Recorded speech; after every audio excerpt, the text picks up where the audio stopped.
Hello and welcome. I'm Leigh Ann Gerrans and you're watching W News, broadcasting live from the Al Arabiya headquarters. These are our top stories. President Trump's bid to own and take over the Gaza Strip is met with fury and criticism from both global leaders and Gazans. Meanwhile, the US president says he's in no hurry to speak to the Chinese President Xi Jinping, despite the ongoing trade war. British Foreign Secretary David Lammy announces a £55 million cash injection for Ukraine to put, he says, the country in the strongest position possible. And Swedish media named the gunman who opened fire at a school outside Stockholm as Rickard Andersson, as the royal family paid tribute to the victims of the country's worst mass shooting.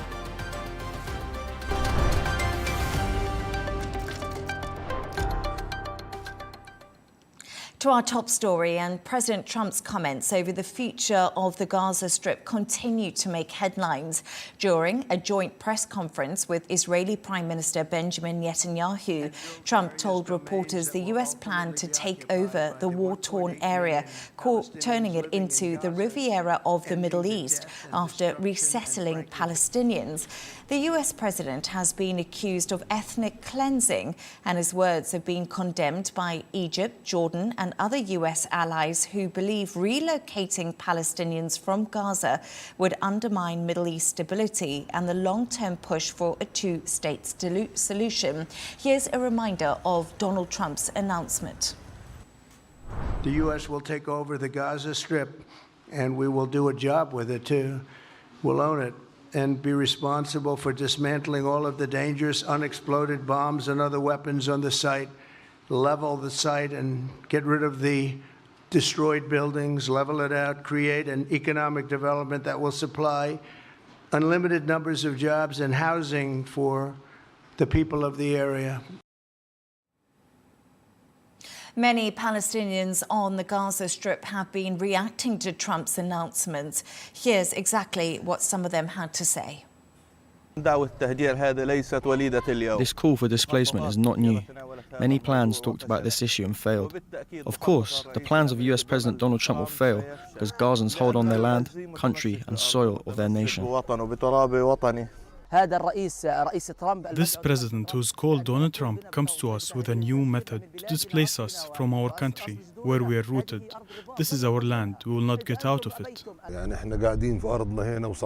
We are staying steadfast in our land here. Who wants to rebuild should not kick us out under the pretext of rebuilding. We can now go live to Washington to speak to our correspondent, Simon Mark. Simon, thank you for joining me. A lot of criticism for President Trump's comments. How have those been playing out in Washington today?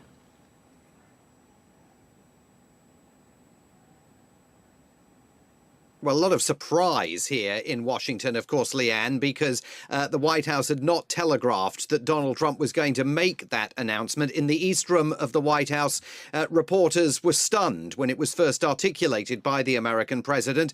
And up on Capitol Hill, Democrats, of course, absolutely roundly condemning it. Senator Chris Coons of Delaware, an influential member of the Senate Foreign Relations Committee, said, "You can report that I was speechless." He described the president's proposal as insane. He said, "I can't think of a place on earth that would welcome American troops less and where any positive outcome is less likely." There was withering criticism of the president's proposal from Senator Tim Kaine of Virginia, who, of course, was Hillary Clinton's running mate, a vice presidential candidate back in 2016. He said, "It's never, ever going to happen." Congresswoman Rashida Tlaib, the only Palestinian-American member of the House of Representatives, described the president's proposal as ethnic cleansing. And even some prominent Republicans are very skeptical about it. Senator Lindsey Graham of South Carolina, again, a very influential figure on the Senate Foreign Relations Committee, where, of course, the Republicans are now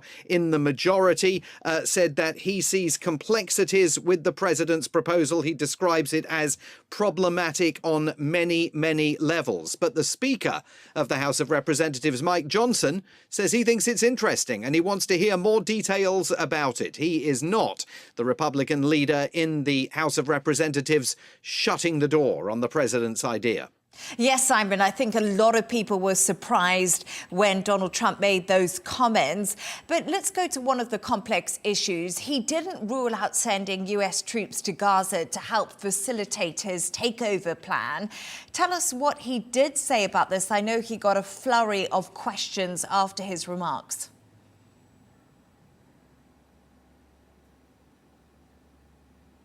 He did, but he was very careful when those questions were asked, particularly the ones asking him where on earth he thought he was going to derive the legal authority to take this kind of action. He sidestepped those questions, but he certainly sees the US military playing a role. He did not address whether the US military would be involved in forcing Palestinians out of Gaza.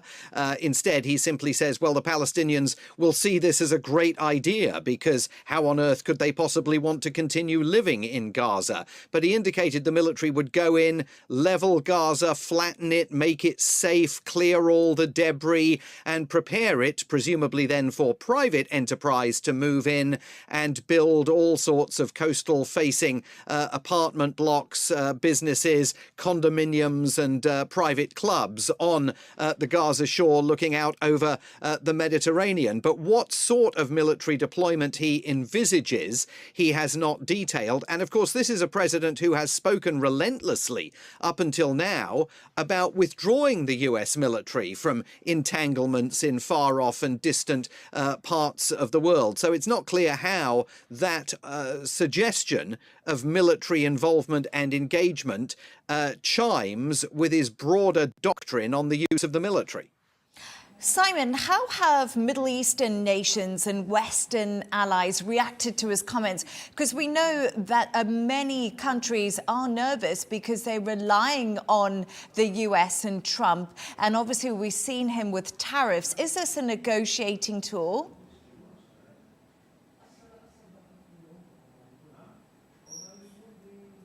Yeah, well, I think raising the tariffs issue is a critical issue, Leigh Ann. You're absolutely right, because the fear in many world capitals may well be that at some point Donald Trump starts saying to countries, allies, partners, competitors, you need to support my Gaza plan, or that's going to lead to greater tariffs against you if you don't. I mean, certainly in Europe, it's been roundly rejected as being completely impractical, unfeasible, and indeed illegal against the Geneva Conventions, particularly with regard to this notion that you can depopulate Gaza and expropriate the land. America, as Donald Trump said last night, intends simply to own Gaza. Well, there's no legal mechanism for that to occur.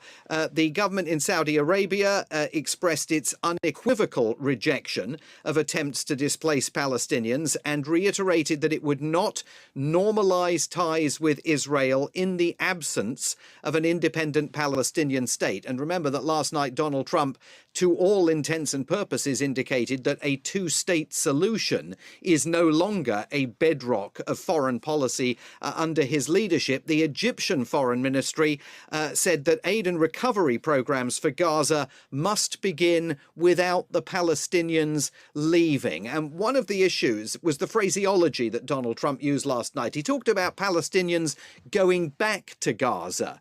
Well, they've never been allowed to leave Gaza. They're moving internally within Gaza. But that use of the phrase Palestinians going back to Gaza raised the question if he fully appreciates the complexities and the nuances of what Palestinian civilians are dealing with in a territory that they consider home. Yes, indeed. Simon Marks in Washington, thank you so much for joining me.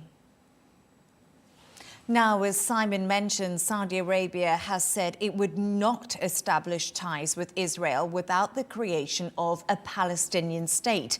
Earlier today, Saudi's foreign ministry said the country rejected any attempts to displace Palestinians from their homeland and stressed its position on a Palestinian state was not up for negotiation. Let's get into this further with Dr. Abdulaziz Saqr, chairman of the Gulf Gulf Research Centre. Dr. Abdulaziz, a pleasure to have you on the show. As we mentioned, Saudi Arabia's position has always been a two-state solution. After Trump's comments last night, is a two-state solution over? Good evening to you and to all your audience, wherever they are.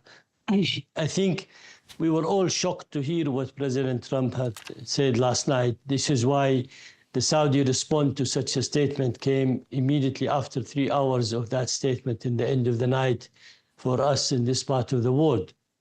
But again, the Saudi official statement came very clearly emphasizing what the Crown Prince have said before, whether during the Shura Council opening speech for the year or during the Arab Islamic Summit that was held in Riyadh. And both of those statements clearly indicated that without a two-state solution, there will be no normalization with Israel. The question is, what is he up to, President Trump, and what are the possibilities after what he said? Saudi have clearly disagreed with any displacement of any Palestinian, or have also disagreed about forcing them to leave the country under any condition. Some of President Trump's statement, it's indicate clearly that maybe he is not well informed or well briefed by his advisor or his group about the situation in Gaza when he talked about the retaining of the people of Gaza. As your report clearly stated, they have never left Gaza, they are always there.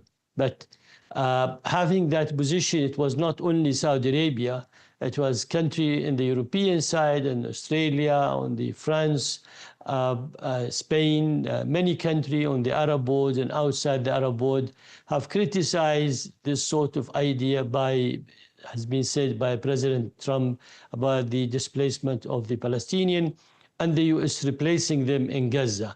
The Palestinians will not live there, and they have the right of determination to determine about their country and their future.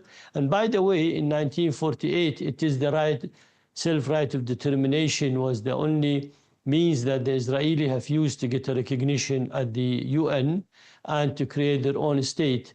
There is no question in the Arab world about the coexistent right of the Palestinian and the Israeli, but the Israeli, neither the American or anybody has the right to force the people of Gaza to leave Gaza or to go somewhere else, or even push Egypt or Jordan to accept refugees or people from the Palestinian side to live there. I think we are going to face a 3 different scenario now. It's either he's going to withdraw his statement and change it, as he always escalate and elevate his demand in a lot of his speeches and a lot of his demand. Second, no, he will be forced to accept the international position which reject what he have said clearly. And third, maybe he will try to find a sort of a compromise between the Palestinian demand and the American statement that he said. And in that case, he still needs the Arab world to support some of his idea, which include, putting maximum pressure in Iran, or bringing the oil prices down if he's going to stop Iran from selling oil, or getting their oil into the market.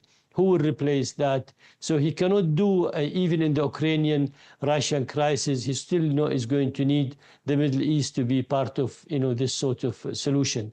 But, we just have to wait and see how is he going to respond to that. But the Saudi position by the senior, by the highest, political official in Saudi Arabia came as a response, is no longer a hidden, quiet policy has been adopted. He came out clearly and stated, and this is why it was important from the Saudi side to respond to such a statement.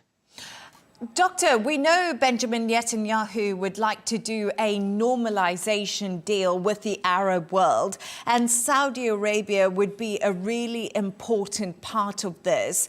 Is this deal between Saudi and Israel that could potentially happen now off the table? It's not going to happen after these comments.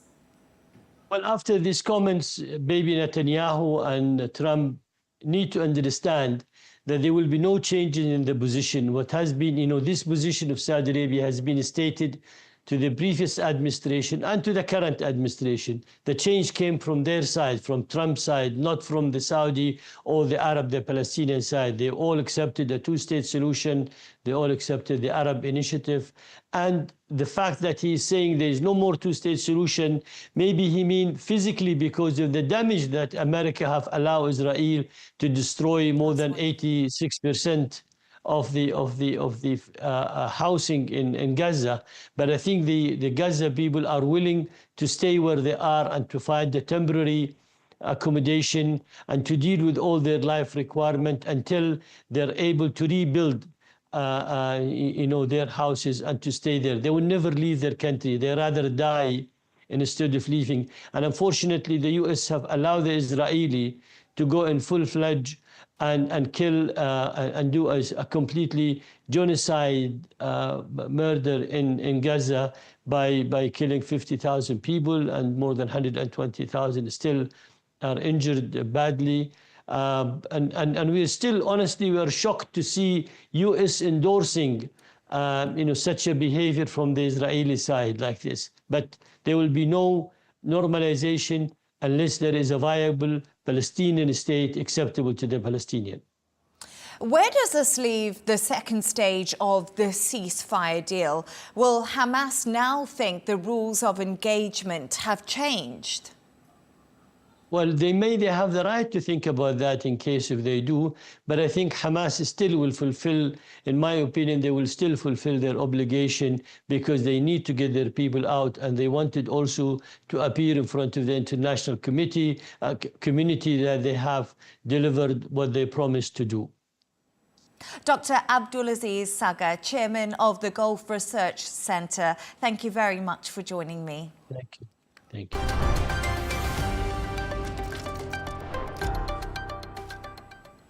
Now, China says threats and pressure from the US on the issue of trade will not work, warning once again that there are no winners in a trade war. US President Donald Trump says he is in no hurry to meet China's Xi Jinping, while downplaying China's retaliatory tariffs against America. Neha Punya has more. A day after China imposed retaliatory tariffs against US items and businesses, China says that it's acted to protect its legitimate interests. But what was interesting was the conciliatory note that the Chinese Foreign Ministry struck, asking the US to course correct. Trade wars and tariff wars have no winners. Threatening China with pressure leads nowhere. China urges the United States to correct its wrongdoings, solve each other's concerns through equal-footed consultation, and promote the sound, stable and sustainable development of US-China relations. Beijing's response to President Trump's sweeping 10% tariffs on all Chinese imports, analysts say, is aimed at leaving a door open for talks and preventing a full-scale trade war. China's reciprocal tariffs only hit $20 billion of annual imports from the US, compared to $450 billion worth of Chinese goods subject to new Trump tariffs. Any update on when you would speak to President Xi? No, we'll speak to him at the appropriate time. I'm in no rush.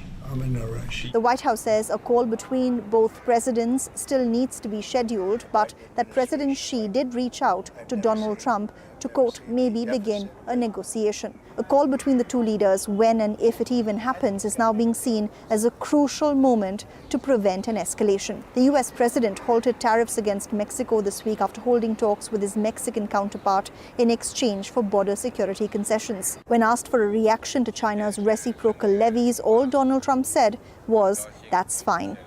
China's new tariffs against the US will come into effect on Monday, impacting the import of crude oil, coal, liquefied natural gas, agricultural equipment, as well as automobile imports. Neha Punya, Al Arabiya News.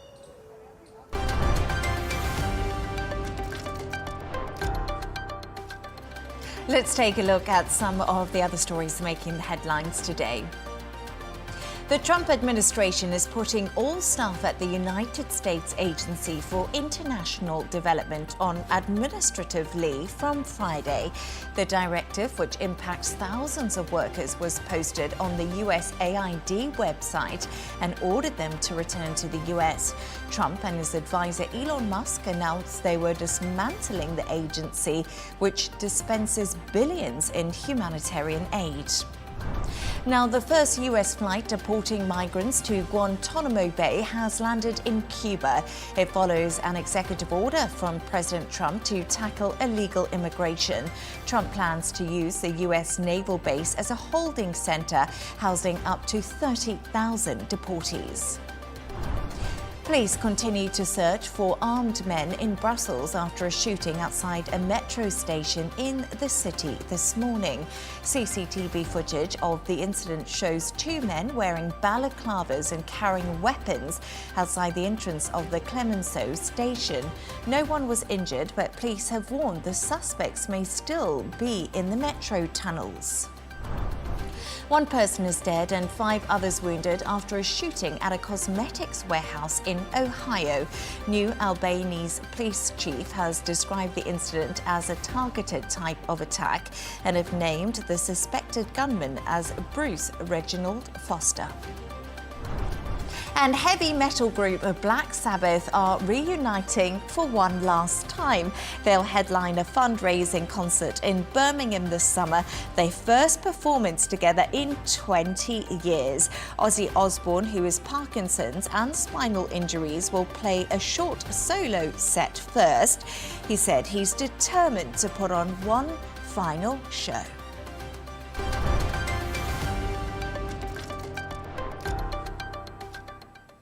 Police in Sweden say there's currently no evidence to suggest that Tuesday's deadly shooting was ideologically driven. Local media say the alleged gunman is Rickard Anderson, describing him as a loner and a social recluse. At least 11 people, including the gunman, were killed at a school in what has been called the country's worst mass shooting in history. William Denslow reports. A candlelight vigil on what Sweden's Prime Minister calls a dark day for the nation. On Tuesday, a gunman opened fire at this adult education centre in Örebro, roughly 200 kilometres west of the capital, Stockholm. Every child who goes to school today might have someone who knows someone, and I hope that every teacher and every adult today will meet up with their kids, with their children, so that they can get the support they need today. Swedish media described the suspect as a 35-year-old recluse, and local authorities say he appeared to have acted alone. Police say there's no evidence to suggest ideological motives, and dismissed what they describe as erroneous narratives being circulated online. They say the motive is still being investigated. I don't have details on that, but that's what the work mainly focuses on, to understand what the perpetrator wants to be. There's been an outpouring of support from across Europe in response to the tragedy. In a social media post, the European Union's top diplomat Kaja Kallas said she's shocked and saddened, adding that the bloc is united with Sweden, a sentiment shared by Denmark's Prime Minister on her visit to London. I am so sad, and all my thoughts are with the victims and their families and with the entire Swedish community and society. It's a terrible situation, and of course our neighbouring country have all of our support. Sweden has seen a recent rise in gang-related gun violence, but fatal shootings at schools are extremely rare. With this described by the Prime Minister as the worst mass shooting in Sweden's history, running underneath the current sense of national grief, urgent questions that need to be answered. William Denslow, Al Arabiya News.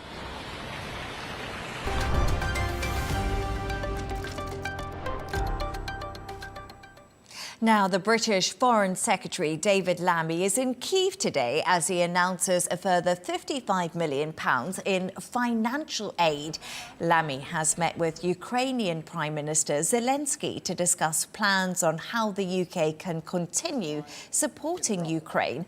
He told reporters Britain is determined to put Ukraine in the strongest possible position, both in its fight against Russia and beyond. Here's what he had to say. And today I'm announcing a further £55 million of UK support to Ukraine to help boost resilience and growth in both of our countries and economies. We can now go live to Kyiv to speak to our correspondent, Stuart Smith. Stuart, good evening to you. Thank you for joining me. We just heard from David Lammy there, but how exactly will this aid package help support Ukraine during the ongoing conflict?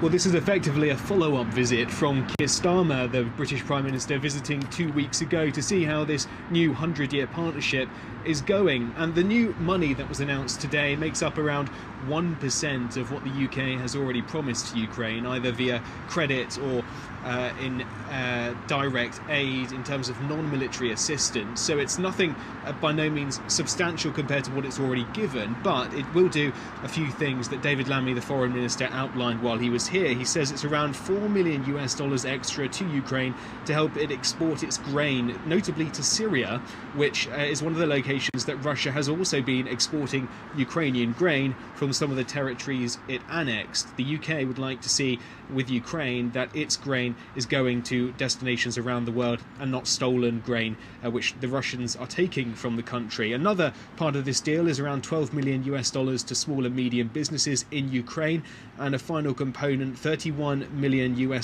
for social systems in Ukraine, particularly to help women, children and vulnerable adults with disabilities. All of that trying to help keep Ukraine going through the war while it's taking place. But also notably today, separate to David Lammy's visit, the Ukrainian parliament passed and ratified an agreement that was already announced a few months ago, which would allow $2 billion of credit, around $2.5 billion, $2 billion UK pounds, which will go towards military funding. So that's an even more important decision, I think, for Ukraine to come through on Wednesday. Lammy is also pledging £17 million to help repair Ukraine's energy system, which has really been impacted by the war. Can you tell us more about this, Stuart?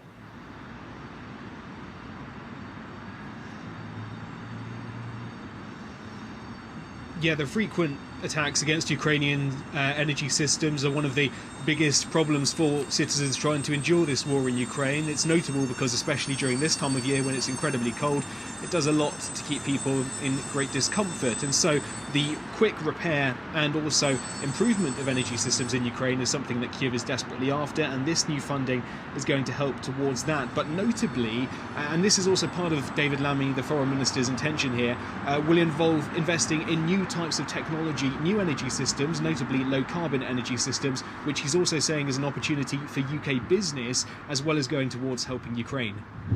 Stuart Smith in Kyiv, thank you so much for joining me this evening.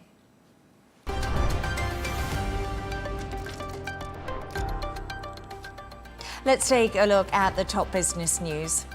Obesity drug maker Novo Nordisk is forecasting slower growth this year after Wegovy sales more than doubled in the fourth quarter.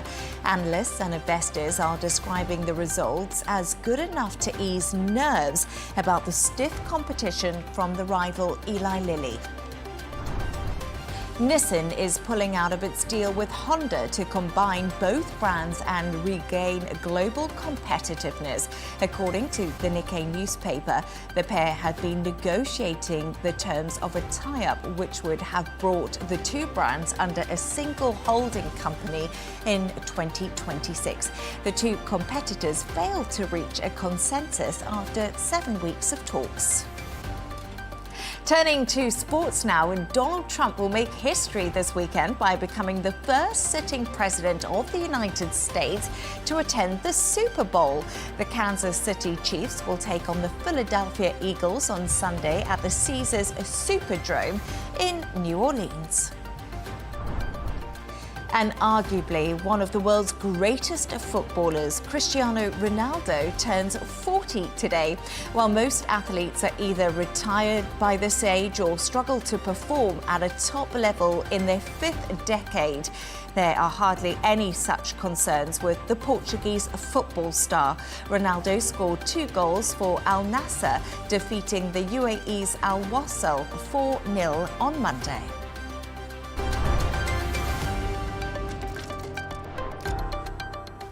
And a reminder of our top stories. President Trump's bid to own and take over the Gaza Strip is met with fury and criticism from both global leaders and Gazans. Meanwhile, the US president says he's in no hurry to speak to Chinese President Xi Jinping despite the ongoing trade war. British Foreign Secretary David Lammy announces a £55 million cash injection for Ukraine to put, he says, the country in the strongest position possible. And Swedish media named the gunman who opened fire at a school outside Stockholm as Rickard Andersson, as the royal family pay tribute to the victims of the country's worst mass shooting. And that's all from us on W News. Thank you so much for joining us. Riz Khan is coming up next, and then it's Tom Burgess-Watson here with GNT. And don't miss our exclusive interview with the Australian golf star Cameron Smith. Good night, and thank you for joining me.